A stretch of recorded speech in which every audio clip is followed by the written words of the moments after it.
Recording. Thank you.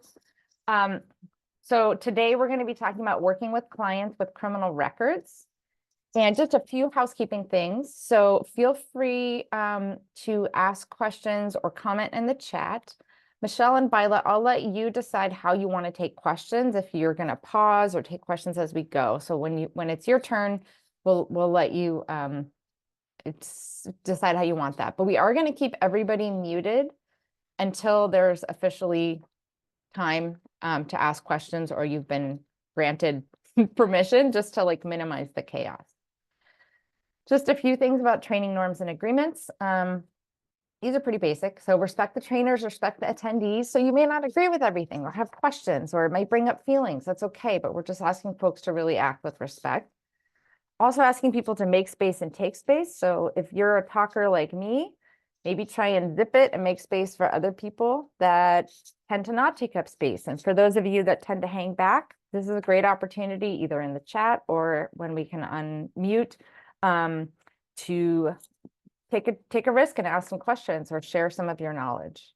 Also, just acknowledging power and privilege.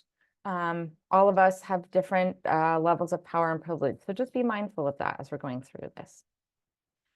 So we're starting off the year. Just want to remind folks, we have monthly trainings for providers. And the trainings that we offer really are focused on information or skills that are considered essential by either HUD, so Housing and Urban Development, which is our biggest funder across our whole system. They're kind of like the boss that tells a lot of us what we need to be doing, or we've set some stuff in our own system of care that we've decided is really important. So we have trainings, with a few exceptions, the second Monday of every month. They're always virtual, and they are required, and we will always remind folks when we send this out, but they're really required for direct service staff so that we make sure that the folks that are working directly with clients have the skills and training that they need. So for this training, it's not actually officially mandated by HUD, but when they say it's incentivized, like they want to see that we're actually talking about this topic. And for ourselves and our own system of care, this really dovetails with housing first and making sure that we are lowering as many barriers as possible so that people can get into housing. And Shelby, I'm going to punt it to you for a second. It's Jamie. Hi, everyone. Good morning. Shelby Ferguson, COC Administrator with H3. I'm just hopping on to talk about attendance is mandatory for these trainings, specifically for providers that either contract or receive funding from H3 or the COC, and make sure that your direct service staff are attending. So your case managers, care coordinators, even program managers. Anyone else is welcome, of course, but those staff particularly are the ones we want to see here. And then during your quarterly check-ins with either myself and or Mary Fitzgerald, our CE manager, we'll be talking about and making sure that you had at least one staff attend from your program. So please make sure you all are attending. If not, then we'll have conversations during our quarterly check-ins about that. And they are recorded, like Jamie said, 5 bajillion times. So if there was a reason why, like you can't take the training, maybe you were sick or something, you had staff who were sick, you can always go back later and take it, and then just shoot me an email or we can talk about during our meetings. Thanks, Jamie. Thanks, Shelby. So the other thing that we are doing this year is we really want to make sure that we're incorporating this concept of equity into everything that we're doing, and particularly with our training. So you're going to start to see some new pieces.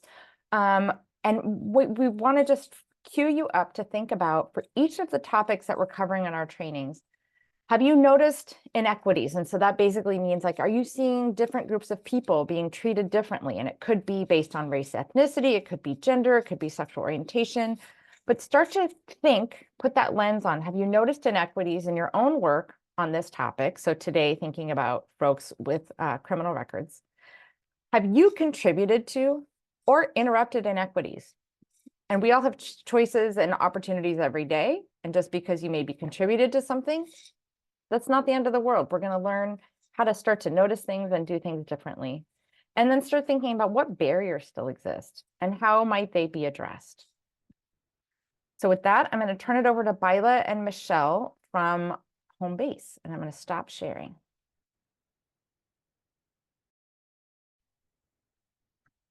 Great, thanks, Jamie. We're gonna get going with our slides in just a moment. Good morning, everyone. I'm Michelle Burns, and I'm a directing analyst with Homebase, and I'm joined by my colleague, Byla Lindner, who's a directing attorney. And I'm going to be kicking us off and then turning it off to Byla a bit later in the training. And we also have two guest speakers later on in the training, and I'll introduce them a bit later. Before we get started, just our disclaimer that the content in the training is really for information purposes only, and this is not legal advice. Next slide, please.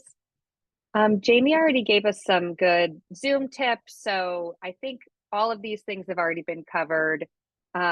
Do feel free to chime in with questions, comments in the chat at any time, and then we will be pausing for questions. And again, to reiterate, we're recording today's session, and we will be sending out also copies of the slide deck. Okay, next slide, please. Great. So a little bit about who is here doing this training for you. So we're from Homebase, and we're a nonprofit organization. Our mission is to build community capacity to end homelessness, reduce poverty, and to foster thriving, inclusive communities. Byla and I work as part of the Criminal Legal System Initiative within Homebase, and that's in that program, we seek to improve outcomes for those impacted by the criminal legal system, decrease system involvement through housing solutions, improve public safety outcomes, and reduce the strain on public resources. And we're really happy to be here today doing this training with you all. And we're going to be looking specifically at serving clients who have criminal records. What we're going to do now is just something that we do at the beginning of all the Council on Homelessness meetings and COC trainings, which, Byla, do you mind just launching the first poll? And we're going to just be asking folks who is in the room today. We're going to be asking you two questions, one about lived experience of homelessness, and secondly, about your racial identity. Totally optional to answer or not. It just gives us a sense of who's participating in the training today. Just going to pause for a moment.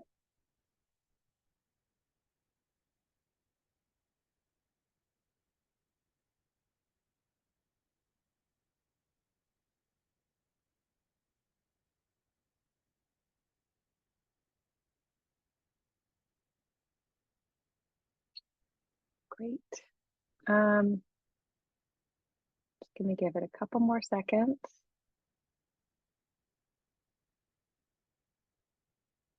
Great. Now I'm going to end the poll. Let's see if I can share these results with you all. Can you see those? I always have the mystery of Zoom. But what we're seeing is we have about a third of the folks in the room who have lived experience of homelessness, either more recently or more than 7 years ago. And we have quite a racially diverse group of participants here. So I really would like to thank you all for sharing that information and for being here today. Okay, what I'm going to do now is talk about what we're going to be covering today. We're going to be talking about the intersectional nature of housing, homelessness, race, and the criminal legal system. We will be identifying what criminal records can and can't tell you, and we'll also be learning new ways to recognize and minimize housing barriers for clients with past convictions. We might be identifying questions that we can't answer here. We may share relevant life or work experiences in the chat or out loud, and we can definitely disagree productively. We won't be pretending that the work is easy. We won't necessarily be identifying, new housing resources. Again, point one, the work is not easy. We won't be providing legal advice. We won't be able to finish the conversation today, and we won't come to conclusions or solutions, but we are going to be working productively together to try to improve services for people who have criminal records. Let's talk about what the agenda is for today. If you could go to the next slide, please. I'm going to start off by talking about why we talk about criminal records, looking at some equity data, and then also what criminal records can and can't tell us. And then I'm going to turn it over to Byla, who's going to be doing a deeper dive into fair housing law. And then lastly, we will be offering a case study and case conferencing from our guest presenters. So we're going to do one more poll before we jump into the content. Byla, if you don't mind launching that one. And basically, we would like to hear from you about how prepared you all feel in supporting your clients with criminal records to obtain and sustain housing. And the way we're going to be asking is basically on a scale of 1 to 5, 1 being not feeling that prepared and 5 feeling very prepared. Okay, so that you should all be seeing that poll now. Great. Again, 5 is extremely prepared, 1 is not at all prepared.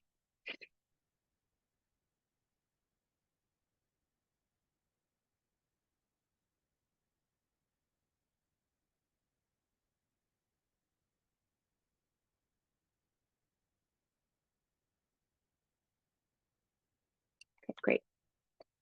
And that looking like about 40% of the folks here are kind of right in the middle. And only about 12% feeling super prepared, 24% in the 4 and 5 range. So that's helpful. So we have definitely more folks in the 1 to 3 range than in the 4 to 5 range. So that's good to know. And oh, sorry if I did not share that. Now, hopefully you can see what I'm talking about. So again, the majority and the kind of less prepared to middle prepared in terms of supporting clients in this way. So thanks for sharing, everyone.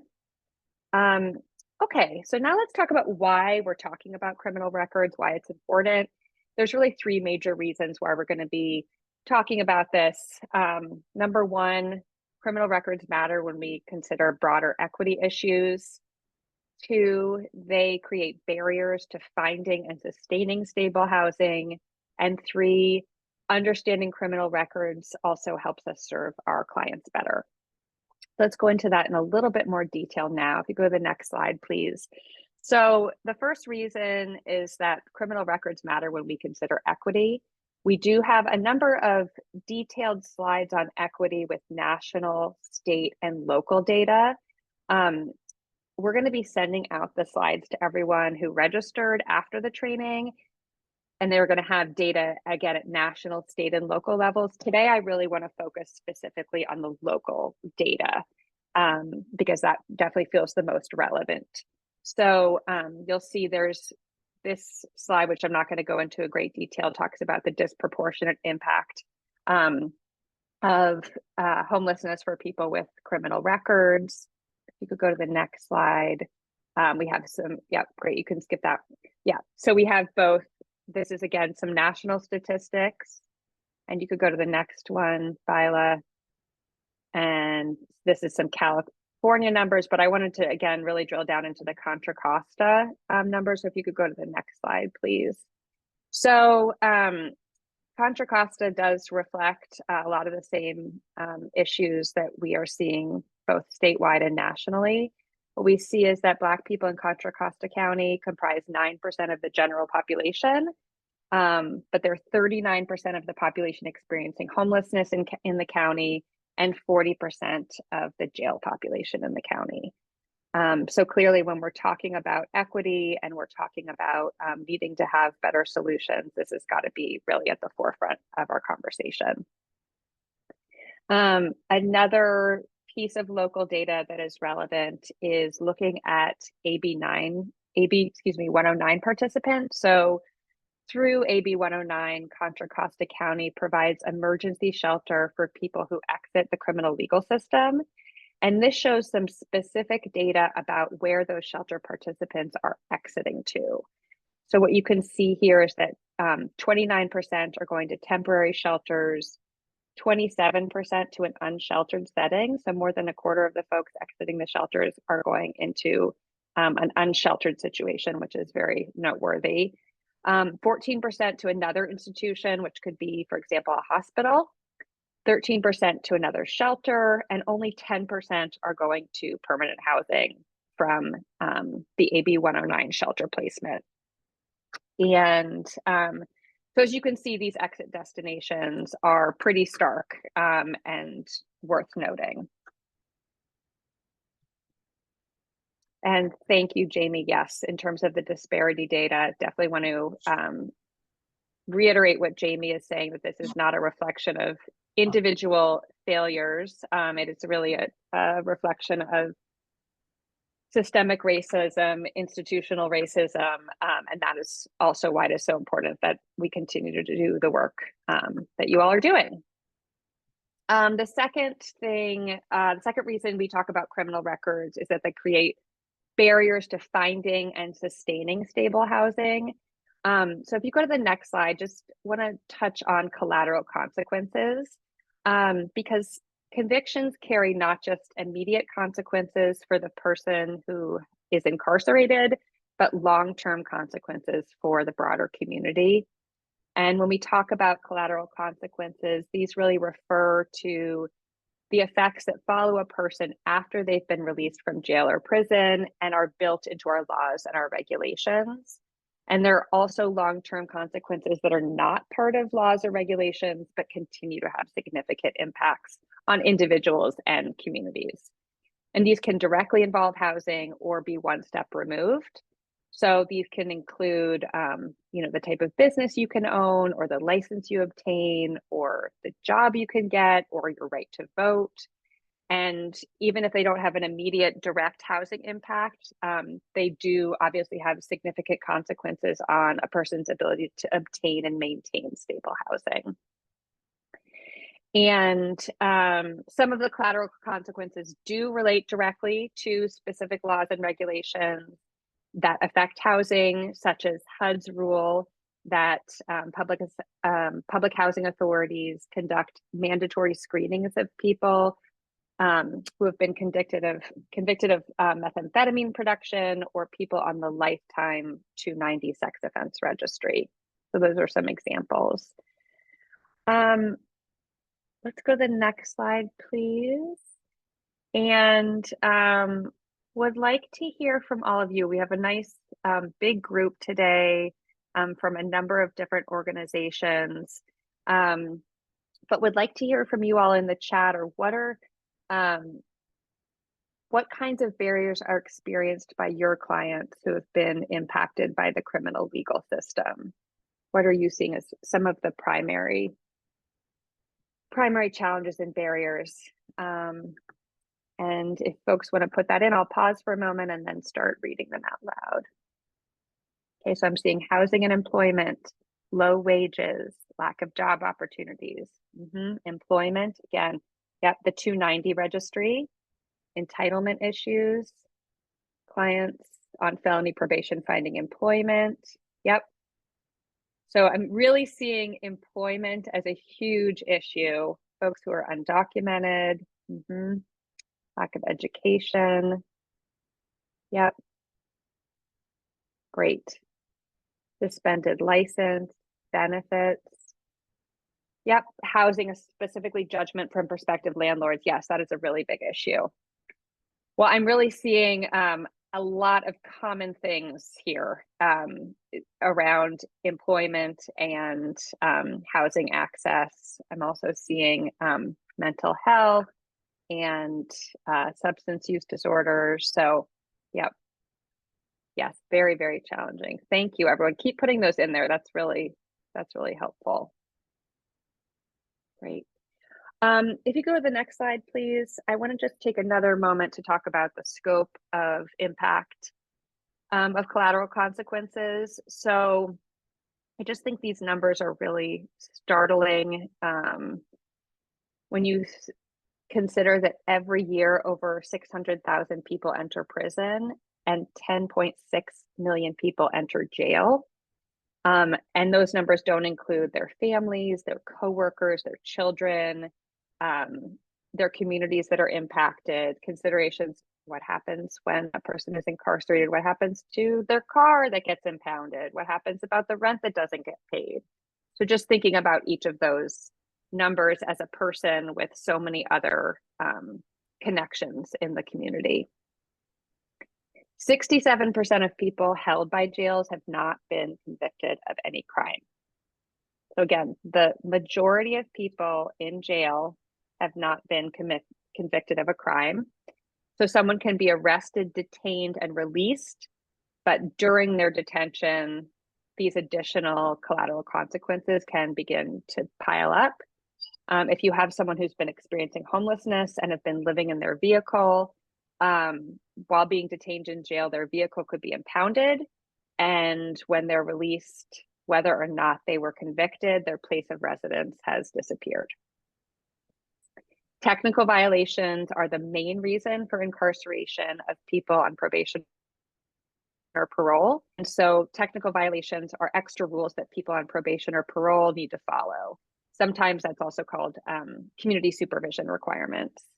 And these are non-criminal violations and could be something like not checking in with a parole or probation officer, or not completing a counseling program that was mandated by the court.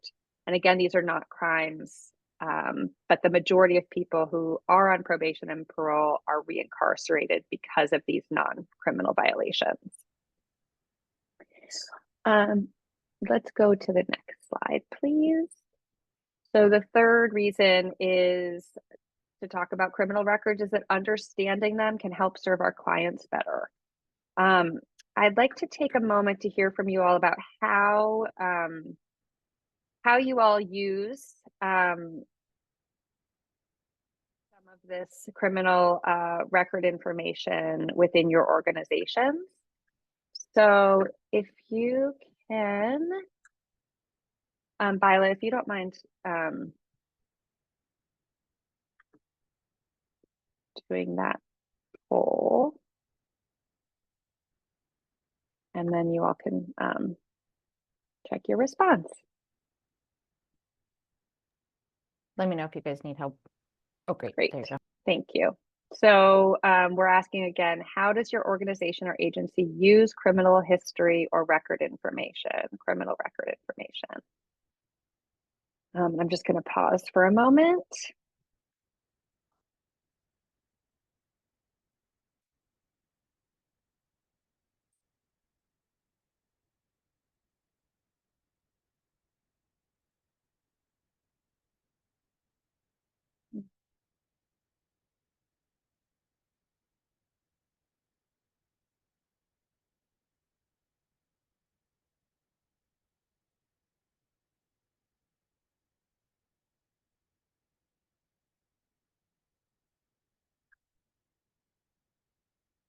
Great. Okay. So what I'm seeing here, I'm going to share the results with you all. See folks using it for eligibility screening, housing placements, referrals to community resources, and case management plans. So I think that's something noteworthy, and something we're going to be talking about a little bit more later is around really also making sure that when providing services that criminal records are not used to screen people out.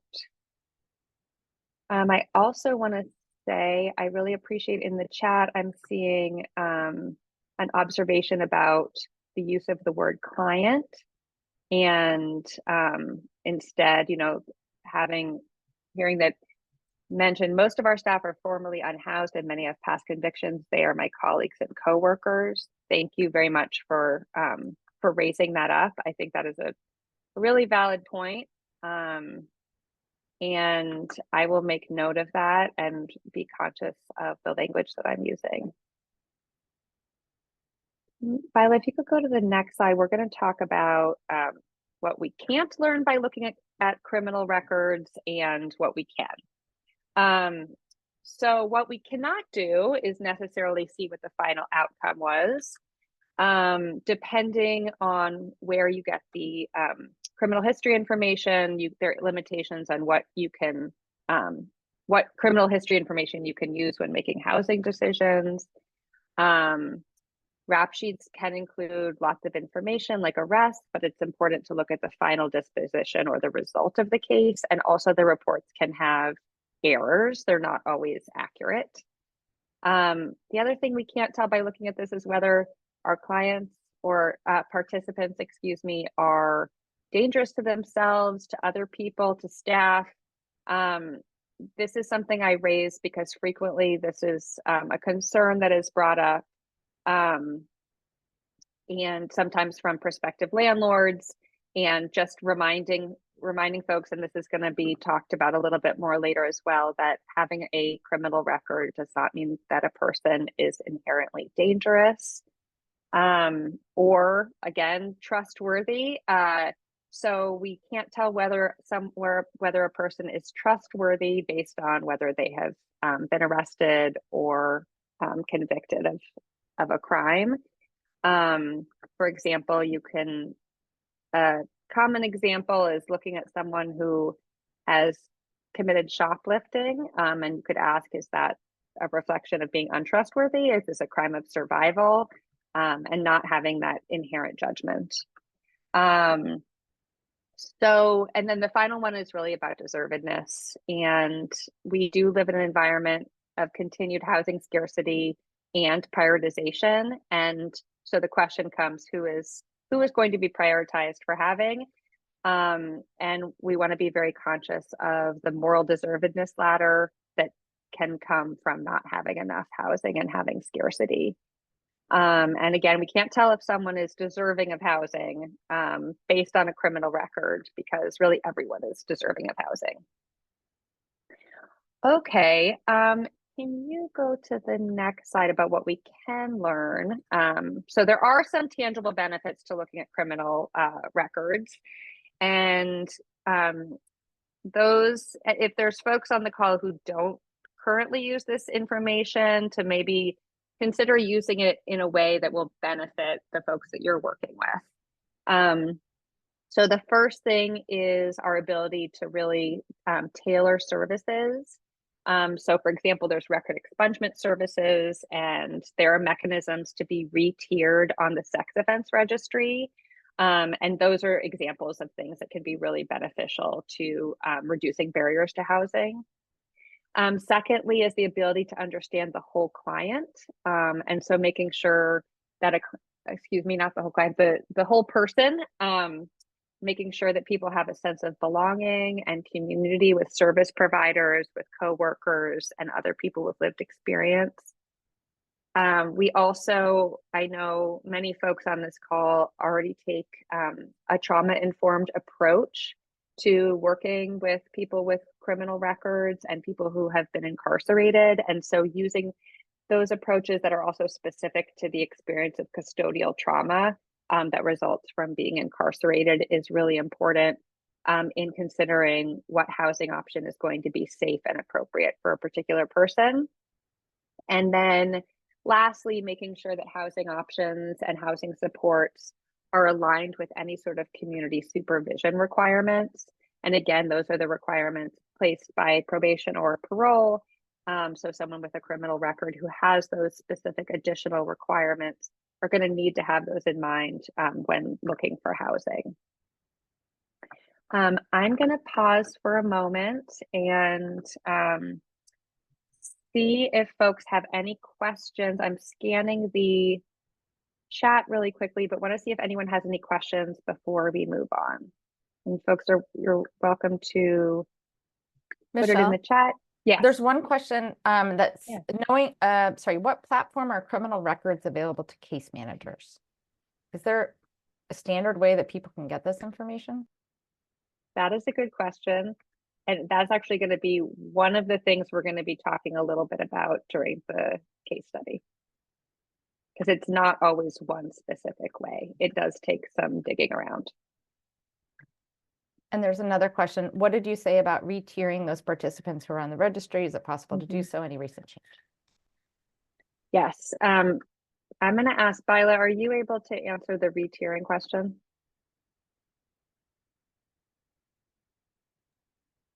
So Yes. Currently, right now in California, people can ask to be, people on the 290 sex offense registry can ask to be re-tiered.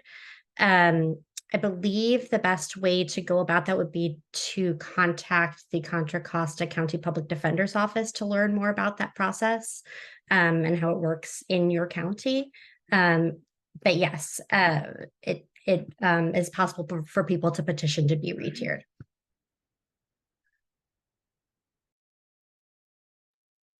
Great. And we can also send out additional information about that when we send out the slide deck. So with that, I'm going to be, oh, and someone was asking, what does it mean to be re-tiered? Yeah, so essentially, California's sex offense registry for the whole entire time that it's been in existence was everyone that was on the registry was required to register for life. Recently, in the past couple of years, the law has changed so that now the sex offense registry is tiered, meaning there are different levels that people are registered at. So there's lifetime registration. I believe there's a second tier, which is a different number of years required to register. And then there's another tier that is even fewer years required to register. I don't know much more about the details. Perhaps it looks like Zach in the chat might have some more particular information about that. But again, we recommend that you reach out to the public defender's office to get specific information. But essentially what it means is that people can reclassify themselves potentially from being required to register for their lifetime to potentially fewer years, meaning they can then get off the registry sooner. And then also they would be eligible potentially, depending on what your local public housing authorities rules are, for certain HUD funded programs like Section 8, if they're not required to register for life on the sex offense registry anymore. So I don't want to get too into the weeds, but basically anyone who's on the sex offense registry, I think, should be looking into the possibility of being re-tiered. Not everyone is going to be able to get off the sort of lifetime registrant list, but it's certainly, I think, worth looking into. Yeah. Bila. Okay, I'm now going to turn it over to Bila to take the next part of the content. Okay. So now we're going to talk about some of the laws about how housing providers in California can and cannot use criminal histories to make decisions about who to house. And, oh, looks like we already did this poll, so we'll go ahead and skip that. But I just wanted to start out by noting that in California, there are several civil rights laws, including those listed here. Today, we're going to focus on the Fair Employment and Housing Act, or FEHA, as it relates to addressing housing discrimination against people based on their criminal history information. But before I move on to FEHA, I wanted to highlight a new law, AB 1418, which just went into effect January 1st of this year, and it prohibits local governments from enforcing so-called crime-free housing ordinances. I don't know if who's familiar with these crime-free housing ordinances, but they differ across jurisdictions, but essentially they often require landlords to evict tenants who have had contact with law enforcement, even when the contact hasn't led to a criminal conviction or even prosecution. And in a lot of cases, even evicting people who have called law enforcement to seek help.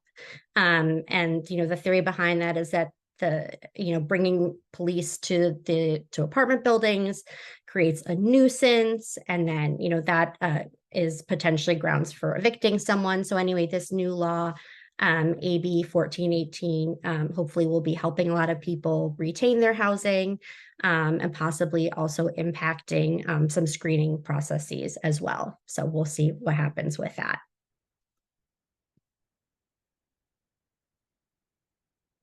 All right. So now turning to FEHA, which is the focus of what we're going to be talking about today. So FEHA applies to all of the different types of housing listed here. I'm not going to go through all of these different types of housing, but you'll see that it applies to private housing, such as single-family homes, multifamily homes, and apartments, as well as transitional housing, supportive housing, residential hotels and motels, and shelters. So in other words, FEHA applies to your programs and the landlords and property managers that you work with. So since these laws apply to your programs and the other forms of housing that program participants are trying to access, this means that you need to know these laws to fulfill two roles. So as a housing provider, you need to make sure that you are not unlawfully excluding people from your programs, right? Through, for example, using people's criminal records information for your eligibility processes inappropriately. And as a housing case manager or advocate, you need to know about FEHA so that you can help prevent discrimination against program participants as they are looking for other housing. FEHA mirrors the Federal Fair Housing Act and guidance provided by HUD about fair housing, but it's more detailed and more comprehensive. So for that reason, because you're in California and you're lucky enough that FEHA applies to you, that's what we're going to focus on today. So what does FEHA do? FEHA protects people from housing discrimination based on certain protected characteristics, such as race, color, national origin, religion, and disability. Having a criminal history is not a protected characteristic. So that in and of itself is not something that people can say, you can't discriminate against me based on my, criminal records. But regulations that went into effect in January of 2020 made it essentially unlawful for housing providers to base decisions about access to housing on criminal history information without having a legitimate justification for doing so. And that is because using criminal history information in making housing decisions can have a disproportionate impact on people of color, as Michelle has already discussed using some of the data earlier. So what do I mean by criminal history information? I'm talking about arrests, convictions, information that someone was questioned by law enforcement, or any other records of outcomes in criminal court cases. So it's a very broad category. FEHA works by setting limits on how housing providers can consider criminal history information. So the first key limitation to be aware of is that housing providers can only consider criminal convictions, okay? That means that they cannot consider other criminal history information, like arrests, like information that someone was brought in for questioning. Anytime that people have been, arrested and they haven't been prosecuted and convicted. Infractions for things like speeding are not appropriate to be considered. Criminal cases that did not result in convictions. So for example, where a case was dismissed.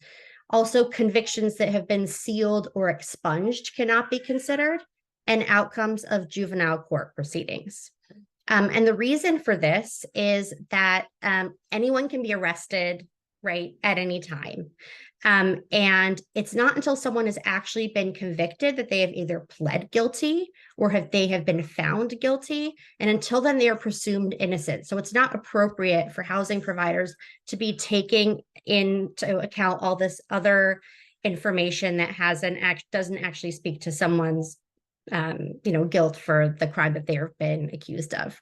And even after conviction, our society has given people chances to start afresh through expungement and sealing. So it's important that housing providers honor that as well and not take those convictions into consideration.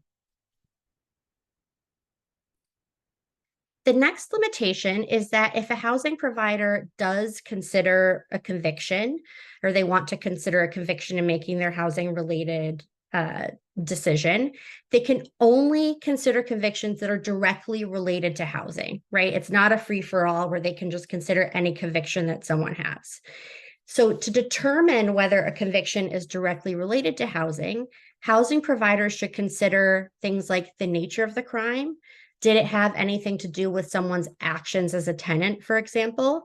Did it involve massive property damage? That kind of question. They should consider the severity of the crime, right? How serious was it? How dangerous was it? Was it a minor crime? Was it a misdemeanor? Or was it something that was a lot more serious? And also, how long has it been since the crime occurred, right? Was it 6 months ago? Was it 10 years ago? All of these factors come into play when asking the question, how directly related to housing is this crime? And again, the reason for this is that people can be convicted for crimes that have nothing to do with housing, right? Most criminal convictions have nothing to do with housing. They speak, they don't speak to how someone will be as a tenant. And especially if the conviction is particularly old, people change, circumstances change.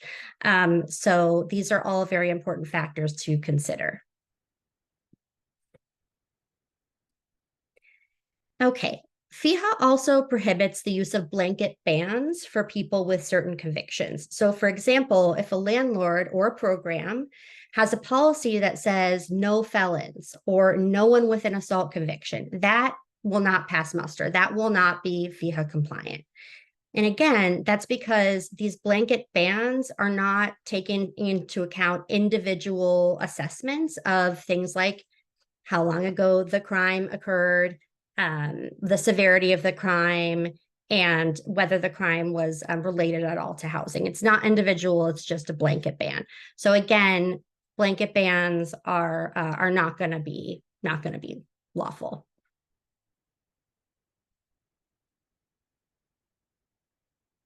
So what other considerations are there when thinking about FEHA compliance? So in general, a housing provider's criminal background check policies and procedures should be in writing. These policies should include what they look at during screening and why it directly relates to housing. So it should have the justification for why they're looking at what they're looking at. Policies should state that they will give applicants a copy of whatever criminal history document was reviewed. So for example, if they pull up request someone's rap sheet, or if they conduct some sort of third-party background check through a provider of those background check documents, they should provide those, whatever they're looking at, to the program participant. And this is so that the applicant can do two things. First of all, they can review the document for accuracy. And this is very important because a lot of people's criminal records are not accurate. A lot of what is out there, especially when you're talking about these third-party, providers of background checks. And another reason to provide these documents is so that the person who's applying for the unit or for the program knows exactly how they can respond to the person's concerns, right? They're saying, okay, this is what the person saw. I know exactly what I can do. I can get certain types of mitigating information, which I'll talk about in just a second. And the housing provider's policy should also state that they consider all mitigating information provided by an applicant. Okay, so what is mitigating information? Mitigating information is information provided that explains that the applicant is not likely to pose a demonstrable risk to the health and safety of others, to the property, or to basically to say that, I may have had this, criminal conviction in my past, but this does not make me pose any kind of demonstrable risk to you, to your tenants, to anyone else in the program, to property.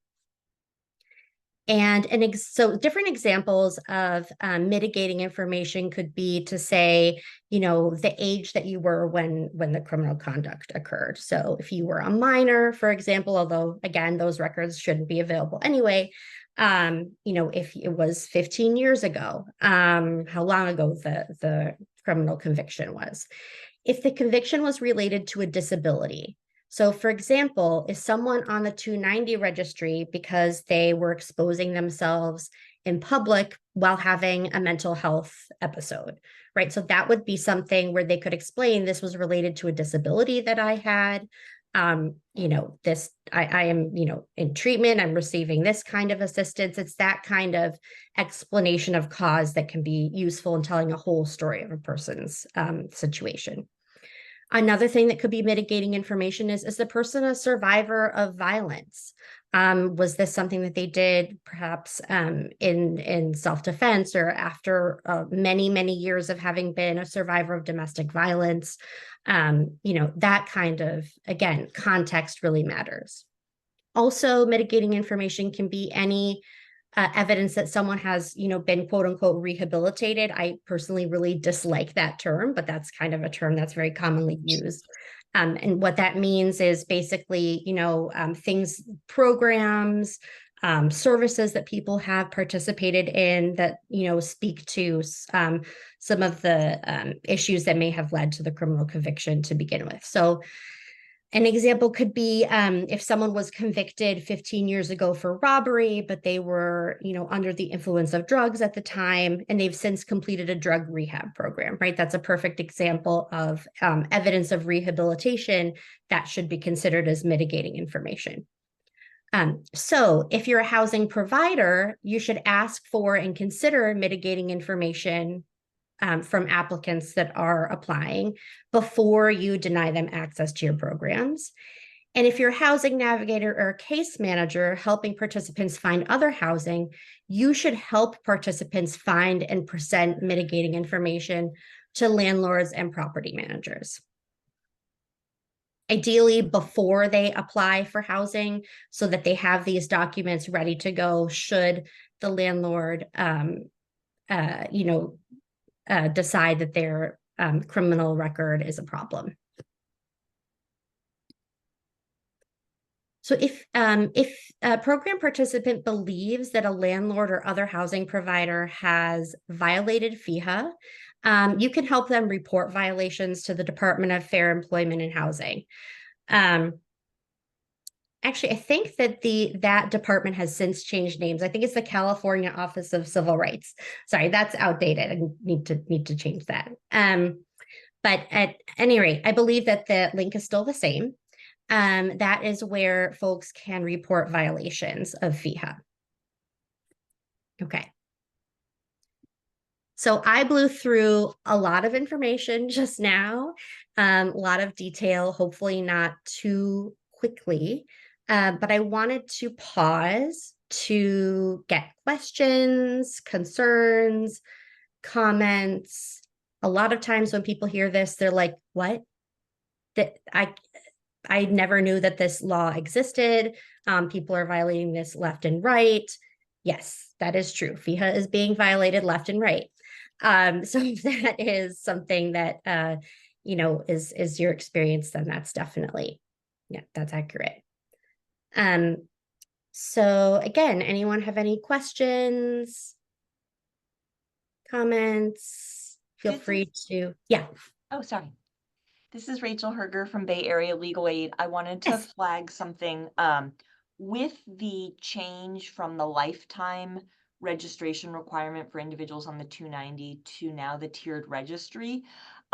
Oftentimes federal regulations, HUD regulations, require exclusion of anyone who is subject to lifetime registration. It does not require exclusion of folks who are on either a 10-year or a 20-year registration tier.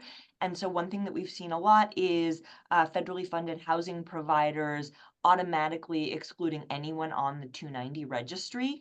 But when you look below the surface, it turns out that in fact they are not mandatorily excluded. And it is still discretionary. And so it's still, that's not a panacea. And we still see clients who are unfortunately excluded despite, being years away from whatever their conviction offense was. But just something to look out for any clients who are being automatically excluded based on registration status. Yeah. Yes, absolutely right. So the federal regulations, HUD only requires that, and again, this is only for certain types of HUD funded housing. So for example, for Section 8 and public housing, HUD will only require public housing authorities to screen out people who are required to register for life. HUD does not require anyone to be excluded for if they're required to register for less than life. So again, yes, that is exactly why this retiering is so important for access to those types of programs. I would also like to note that the COC program has absolutely no bars on people who are required to register. There is nothing in the COC program interim rule that requires programs to exclude people on the sex offense registry. So again, it's very specific to what kind of HUD funded program it is. And also, you want to look at your local public housing authority's administrative plan to see how much, discretion they've given themselves, but also, yes, HUD does not require for those particular two housing programs, public housing and Section 8. I'm not familiar with a lot of the other types of programs, so I can't say for sure. But that it's only the lifetime registrants that are like absolutely banned. So looks like there are a couple of other questions. So what are you to do if the client is not forthcoming about this information or wants you to know?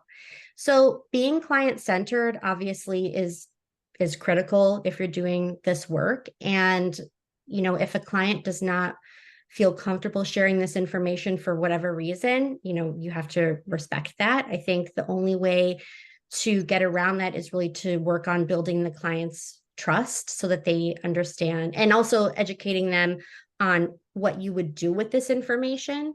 I think a lot of times people with criminal records have been told that their criminal record is going to, mean that they're not going to get access to any assistance, housing assistance. So explaining to them that, no, we're not using this to screen you out. We need this information so that we can help you find housing and help you prepare for, instances where others might screen you out, I think is really important. Explaining how you're going to use the information, why you need the information, and then again, respecting the client's desire, if they wish to keep that information private. I think key. How do you have private landlords to take all of this? So I think that the question, I think private landlords, so they have to comply with the law, right? They have to comply with FEHA. The question is who's going to enforce the law? That's really sort of the rub. And that's why I think it's really important for people to be reporting these violations to the California Department of Civil Rights. Because they're the ones who would be doing the investigation and penalizing the landlords and potentially suing them. But again, recognizing that there are laws that are on the books, right? There are rights that are on the books, but they have to be enforceable and someone has to enforce them. So you raise a good point about, okay, yes, there's this law, but what does it really mean for private landlords? And I think, it's all about how you enforce the law. So again, reporting those violations, I think, is the important first step. Okay. Just seeing if there are other questions. Yeah, so I don't know. So answering Aaron's question. So can you explain what an outcome of reporting FEHA violations would be and the length of time it takes to get the outcome once a report has been made? I have had clients refuse to make or follow through with reporting violations due to their immediate circumstances and fear of becoming or continuing homelessness during the process. That's a really, really, that's a really good question. I don't know how long it takes to investigate these complaints.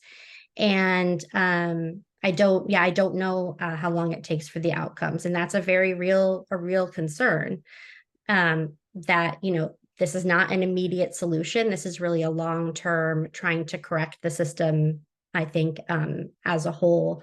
when you make these complaints. But I think that the more landlords and providers know that people are aware of their FEHA rights and that they know how to report violations, hopefully the more people will be inclined to comply.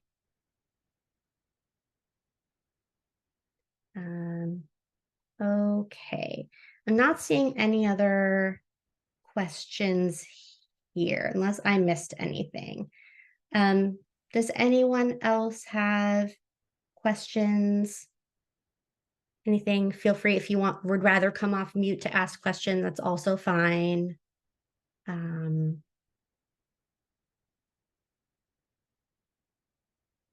Okay. All right. Okay, so now I am going to just briefly talk about some considerations and tips to sum up some of this and help us think about how to put this information into practice. So again, this is some sort of practical information about what you can do to address barriers and increase housing access for people impacted by the criminal legal system. Yes, and we are going to just respond to a question in the chat. I think if you're asking for our email for future questions, we're going to definitely share our email so you can reach out with future questions. Yeah. Okay. Sorry, I don't know if you can hear a baby crying in the background, but I have a 4-month-old who's not napping. Okay, so all right, tips to reduce conviction-related housing barriers. So these are different tips you can avail yourself of to help program participants. So you can help program participants review their records so they can request their records themselves. You can go through with them to check for accuracy, identify things, identify convictions that might cause issues if they were to come up in a background check. You can also work with them to develop a targeted plan to address barriers. So thinking in advance, a lot of this is anticipating what could come up, what problems could arise during a background check. So what might come up, what would help with that, learning about the specific re-entry programs in your area and other resources that are available to help people. And you also may want to refer the program participant who you're working with to legal services for record clearance or other legal help. And here we have some information about the Contra Costa Public Defenders Clean Slate Program. And I know we have some legal services providers in the chat. Rachel, thank you so much for sharing that. Bay Area Legal Aid can also assist clients to review their record, correct any errors, and assist with record clearance. That's fantastic. That's really great. Okay. So you also obviously are going to want to understand FEHA restrictions on how folks' criminal housing history can and cannot be used. So again, the main 3 things are housing providers cannot have blanket bans.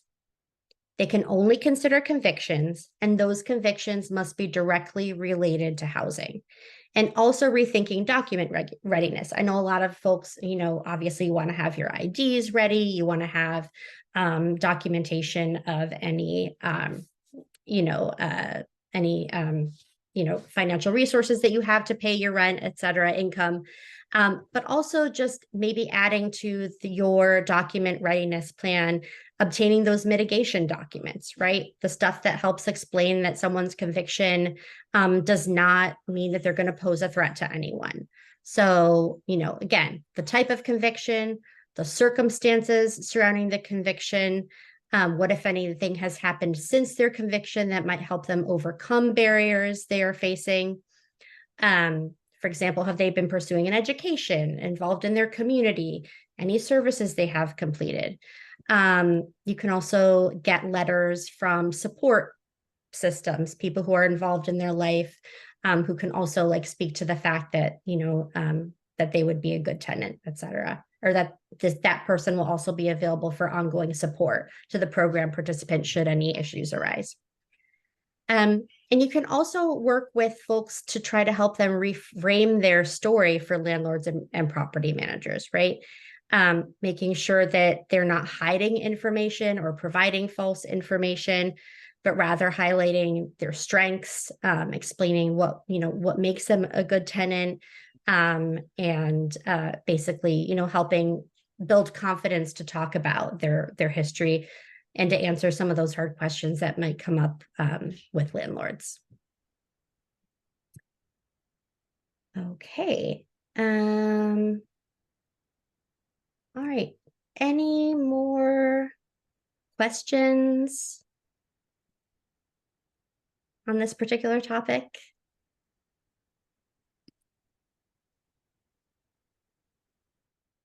Looks like Rachel also says clients can apply for a fee waiver from the California Department of Justice to reduce the cost of getting their rap sheet. That's great. Awesome. So much valuable information shared in the chat. Thank you so much for that. Okay. Well, if there are no questions at this moment, I'm going to turn it back over to Michelle. And I will also just pop our email address in the chat. And also it will be in the slides when they go out. But you can always email us with questions that you have in the future. Thanks, Viola. And thank you so much for everyone chiming in and for your questions and resources. So the next part here is we have two guest speakers today, which I'm really excited about. We have Nicole Green, who is the Reentry Transition Specialist through the Contra Costa County Office of Education Game Plan for Success. That is a long title. And also Susanna Vigil, who is the Reentry Program Manager for Shelter Inc. And I am so excited to welcome Nicole and Susanna here for our case study today. I'm going to introduce the case study and then I'm going to turn it over to them, and they are going to be doing a case conference. And yes, Nicole is also on the Council on Homelessness, which is great, and just really appreciative of these two folks being here today. So the basic case study, if you go to the next slide, is we have, in this case, Nicole has identified a client who is being released from county jail who needs housing support. This is Mr. Smith. And he is a middle-aged male that being released from county jail, he's required to register under the Penal Code 290 for a sex offense conviction. He is currently experiencing homelessness and is required to find housing and report an address to his parole officer within 72 hours. So what I'm going to do now is turn it over to Nicole and Susanna. They are going to conduct a case conference, and we are going to be able to observe them doing this. So if you could, Viola, go to the next slide, actually one more slide, and we just have some guiding questions here, which they may be using somewhat, but they also are going to be following their own level of expertise in terms of the types of things that they're going to be considering. So with that, I'm going to turn it over to Nicole and Susanna. If you could both, well, you should be able to just come off mute and be able to start what you're doing. Off of mute. Wonderful. Great. There you go. Oh, okay, All right, great. Turn it over to you. Thanks. Thanks. So I'll go ahead and get started for the case conference. So I'm just playing as a provider, sending a referral over to sheltering housing for an individual, as she said, to get released. That's a 290. So I don't know. I don't see Susanna. I'm here. Oh, there you are. Hi. Hello. Okay, so I'll go ahead and get started. So thank you for taking the time to meet with me for this case conference, Susanna. How are you doing today? I wanted to follow up with you for a referral that was submitted last week for Mr. Smith and his needs for support. So I wanted to see how you would be able to support Mr. Smith in reaching his housing goals. Hi, Nicole. Thank you for reaching out. So I did receive your referral. I do have a few follow-up questions regarding Mr. Smith. So the first question that I do have for you is, has he served time in a California state prison? Yes, he has served 10 years in California State Prison, and just wanted to point out to you is he is a 290 sex offender and he does have to register. Okay, perfect. So my next question will be, do you know if he has access to his abstract of judgment, or will I need to reach out to his parole agent? And also, do you know who his parole agent is? He currently does not have access to his information. Yes, his parole officer is Jeffrey. I've made contact with him and he will be ready to provide you with the information that's needed. Okay, so I know that you mentioned that he needs to provide an address within 72 hours. So being completely transparent here, I don't feel that I would be able to get him into housing within that time frame. But what I would like to do is reach out to his parole agent to see if he can possibly get a referral over to like GEO, or have you referred him to any other agencies? A great question. Were a couple of few things I definitely want to add on to that. He doesn't have his ID or social security card either. Okay. He's been in state prison for 10 years and just not transferred over to county. So no history of employment, no Okay. family support. I know a little bit about his restrictions, but you'll have to talk to Jeffrey in more detail as I don't have access to that information. I have not started the process, but I have asked his PO to send a referral over to GEO in the event that there isn't any room or availability.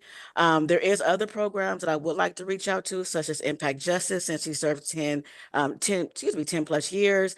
Also Hope Solutions. However, I first want to kind of figure out what you guys have available if the parole officer can get him over to GEO. Because I also need to get him over to some reentry partners, but I have to figure out where he's going to be planted first, west, central, or east. So I'm kind of at a standstill and was really hoping to kind of figure out how you can help me with these housing goals or what we can probably do through sheltering. Okay, so there's a couple things. By any chance, would you happen to know if he has any kind of family support or friend support in the area that may be able to assist him as far as a room rental? Because if that's the case, then sheltering can step in and provide him with rental assistance. If not, we do have a master lease program here. Currently, I am at capacity for our master lease units though, but if something becomes available, that is something of an option. Obviously, we do also work with other landlords in the area. Some of them are quite friendly with our population as we have established a working relationship with them. We're always looking for new landlords though. It varies, while we do have some established landlords that are willing to work with us too, as you know, because of the restriction barriers, we also have to work with their parole agents to make sure that those properties are also in compliance with whatever restrictions that they may have in place.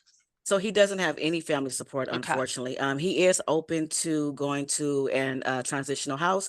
However, he has the restrictions in place. So the PO basically stated wherever he's going to go, they need enough time to go by and view it to ensure that it's a place that he can reside in. So that'd be great if you know of any transitional houses or SLEs that's want to take him in. That'd be great. So far, all I know is that he can't be around any schools. Okay. Okay. I don't know like the distance or things like that. I don't have access to that.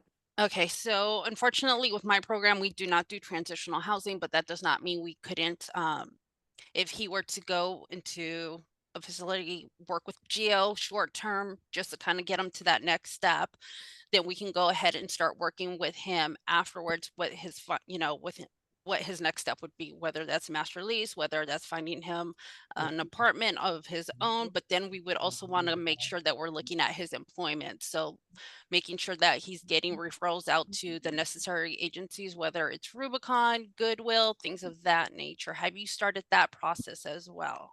No, because I'm first need to figure out exactly where he's going to be planted within the county. So once I can determine where he would actually reside for his housing, then at that point I can reach out to the proper agency. So just trying to get an idea. My best bet right now probably is hopefully if the parole officer can at least get GEO involved for their program, hopefully. If not, then I'll reach out to other providers. But when your waiting list does open and become available, what would that step and process look like for me to get him fully enrolled? So basically, we just need you to send over that referral form. Our specialist will go ahead and reach out to him. And even while he's on the wait list, she'll continue to reach out to him every so often just to kind of see where he's at so that he doesn't get lost in in the transition of things. That way we can also know when something does open up, where exactly we need to jump in and start assisting him with.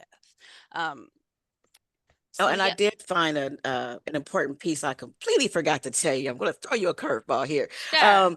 He did get screened by AOD, and because he's a 290, he can't get placed into residential. So that is a very important piece I almost forgot to add onto there, is that he is Okay. also dealing with substance abuse as well. So Okay. those are some key things that we may have to take in mind that he's dealing with. And hopefully Geo has space to be able to start the process and help him. Okay, so do you know if he has any kind of counseling that he's currently doing or will be doing for his substance abuse issues? Well, I know that they will try to assist him with getting the outpatient set up. Again, hopefully the PO is able to get him over to Geo, as I know that they have a process, right, Okay. for that as well. But AOD will get them set up with the outpatient, or they do provide the support on what they'll need when they get out, regardless if he can get placed into residential or not. Okay, so I kind of feel that obviously back to our first step, what I want to do is reach out to his parole agent just to get verification of where he was at, what his restrictions are, and then we can definitely go from there. But and also to recommend, that a good step for him would probably be to try to get into a place like Geo, or like you said, I know you already have that referral over to Impact Justice, so that's hopefully a viable option as well too, if he cannot be placed with Geo. Okay, thank Okay. you. Thank you, Nicole. Thank you very much. No problem. And done. and see. Terrific. Nicole and Susanna, thank you so much. I want to hear if anyone has any questions for them. Anything in terms of yes, I'm seeing great job. I'm seeing applause. Yes, super helpful. Really great resources are being raised there. Such great expertise. Does anyone have any questions for Nicole and Susanna? Or any sort of, or any additional resources that you were thinking of as you were listening to them, but didn't hear raised?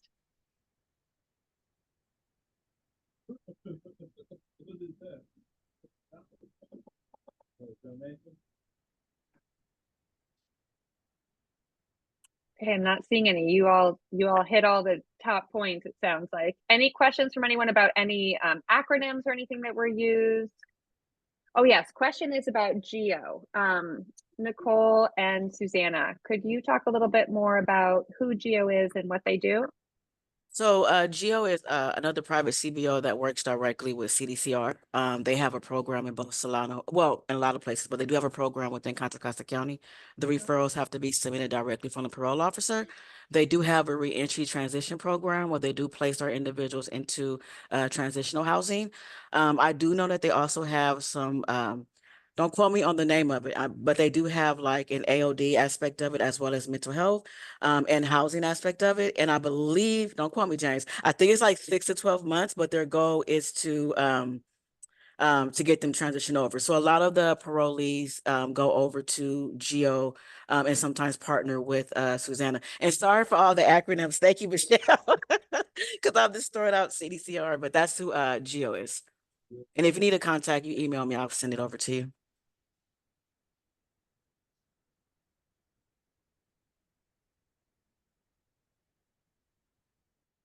They get to close the door over there. I know, huh?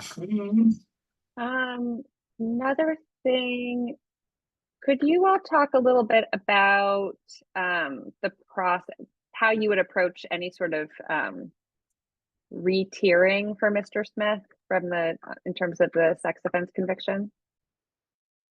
Susanna, do you want to take that since that's part of your sheltering program or you want me to do it? So is just to clarify, is it how we figure out what their tiering is? Okay, so basically this is where we become really good friends with our parole agents over at CDCR. They can find out what that information is for us. For those individuals who are no longer on parole, we find that information out by our local law enforcement. So let's say they're here in Concord, we reach out to regular PD as they do have to register wherever it is that they're at. So they can provide our participant with that information. Thank you. Mhm. Looking to see if we've answered those questions. Great. Anyone else have questions for experts? You know what? Hi, my name is Ramona. Yeah, go ahead, Ramona. I had a client who did not disclose that information, but we had to do that background check for the Megan's Law. And I continued with the intake and everything, but he went ahead and let me have him sign the Megan's Law paper to input his name, but he never disclosed that he was on the registry. And he went ahead and I finished the intake and he went on his way, but I found did the search later and he was on the registry and I think he was the highest level. So we weren't able to consider him for our program. But I'm supposed to report that. Am I supposed to report that? Do you mean, are you supposed to report an individual that didn't tell you he was a 290? Yeah. So I'm gonna answer this two-part. Well, I'm gonna say no. And the reason for that is what I found, a lot of the 290s are being told they don't have to disclose. Okay. And they may not just fully disclose up front unless you pull it and find out. So you don't have to report that And then unless your requirement tells you to. Okay. Okay. Thank you. Good.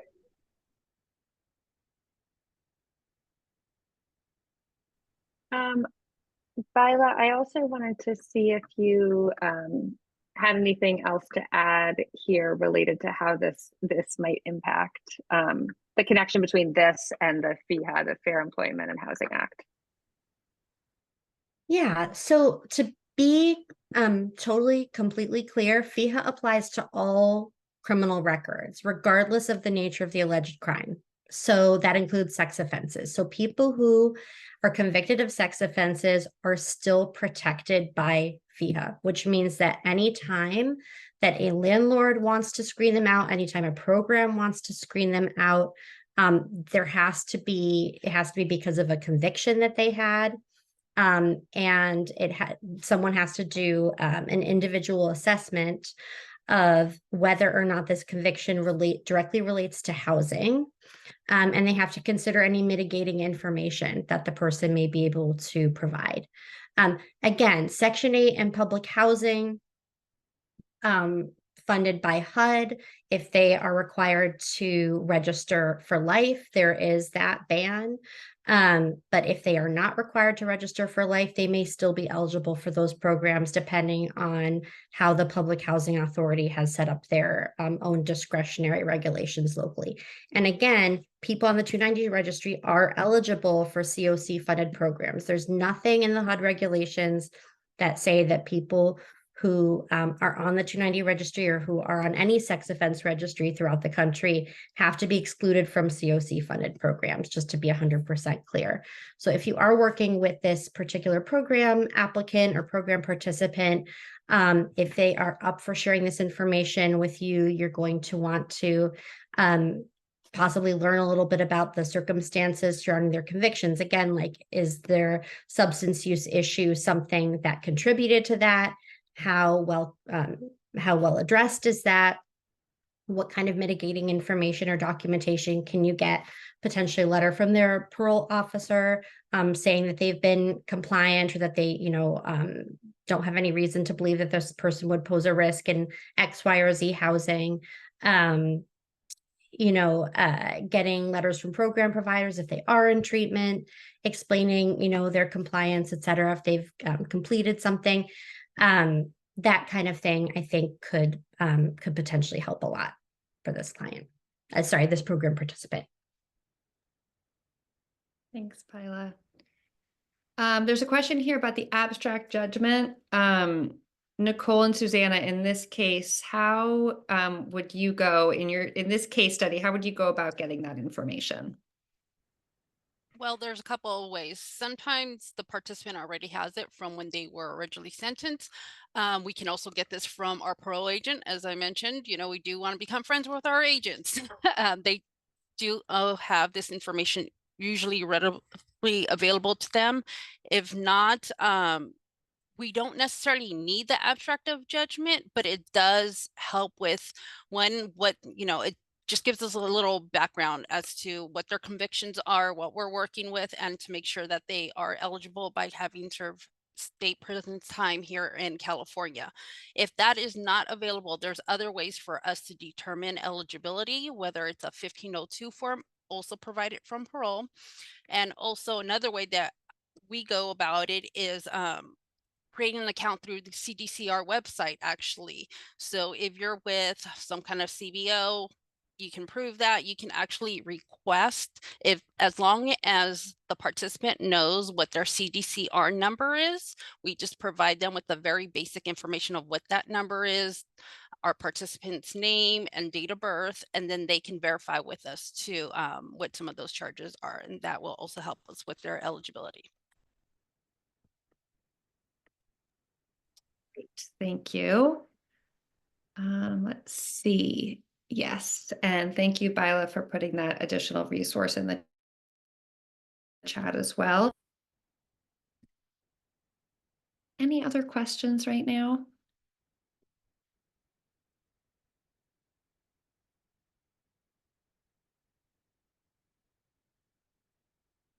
Great. Well, another huge thank you to Nicole and Susanna for doing the case conference. And want to thank all of you for being part of this training today. I have been keeping track of the questions and resources that have been offered so that we can summarize that and include that with the materials that we send out later. And we're going to put into the chat information about our we're going to put our website in there, as well as a link to sign up to our newsletter, which we send that out quarterly. The Criminal Legal System Initiative sends that out quarterly and has some resources. I want to turn it back over to Jamie Jeanette to do some additional wrap up. Thanks, you all. This was great. So I just want to tell everyone, this was our first experiment doing sort of we're going to try and do more case studies and things, more interactive things in our trainings this year. This was fantastic. I really appreciate all the work that went into this ahead of time. We are doing, I dropped in the chat our regular survey that we do. We've added a few more questions, some pieces about the case study, and also about the equity lens and the data. So just would love to have folks take it's probably 1 minute to fill out our survey.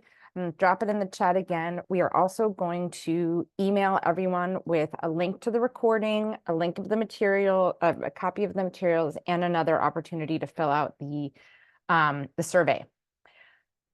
I think that's it. I can hang out here for a minute if people have extra questions. I also want to let folks know, I'm actually going to drop it in the chat. We always look and see who registered, and to make sure that you're on our mailing list so that you get information about all of our meetings and trainings and all of that. So our website is new, so I'm looking for the link. They redid our website. So if you've gone to look for anything and you can't find it, there's nothing wrong with you. We have a new website that's a little different. Okay, I'll find the link later. But just wanted to, again, thank you all for being here. Michelle and Bila, thank you as always. And we'll just hang out for a minute or two, but otherwise you have half an hour of your life back. Enjoy. Thank you. Oh, and also thank you, Nicole and Susanna. That was fantastic. Thank you. Thank you so much, everyone. Thank you. Thank ladies. you.